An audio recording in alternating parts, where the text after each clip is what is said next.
ଅଧିକାଂଶ ସମୟରେ ତରକାରୀ ସୁଆଦିଆ ହେଇନି, ଏଟା ଏମିତି କାହିଁକି ହେଲା, ସେଟା ସେମିତି କାହିଁକି ହେଲା, ମୁଁ ମୋ ସ୍ତ୍ରୀକୁ ଦୋଷାରୋପ କରେ।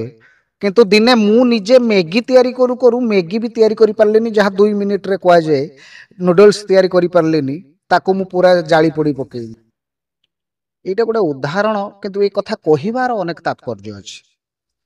କହିବାର ଅର୍ଥ ହେଉଛି ଯେଉଁ କାମ ଆପଣଙ୍କୁ ସୁହାଏ ବା ଆପଣଙ୍କ ପାଇଁ ଯେଉଁ କାମ ଯାହା ଆପଣଙ୍କୁ ସୁଇଟେବଲ, ସେ କାମ ଆଉ କିଏ କରିପାରିବେନି।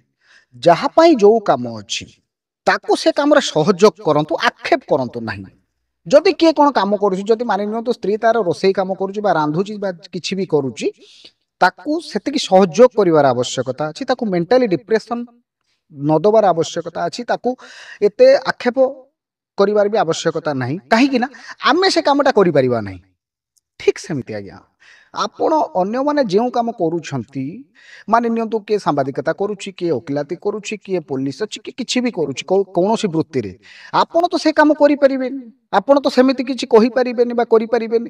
ତେବେ ଆକ୍ଷେପ କାହିଁକି କରୁଛନ୍ତି? ଆପଣ ଥରେ ସେ ଜାଗାକୁ ଆସନ୍ତୁ, ଆସିକି ନିଜେ ଚିନ୍ତା କରନ୍ତୁ ଯେ ବାସ୍ତବରେ ସେ ଲୋକଟି କେମିତି କହୁଛି, କେମିତି କରୁଛି ବା କ'ଣ କରୁଛି। ଯେତେବେଳେ ସେତିକି କଥା ଆପଣ ବୁଝିଯିବେ ନା, ଆପଣ ଆଉ କେବେ କାହାକୁ ଆକ୍ଷେପ କରିବେ ନାହିଁ। ଏଇ ତ ଜୀବନର କଥା।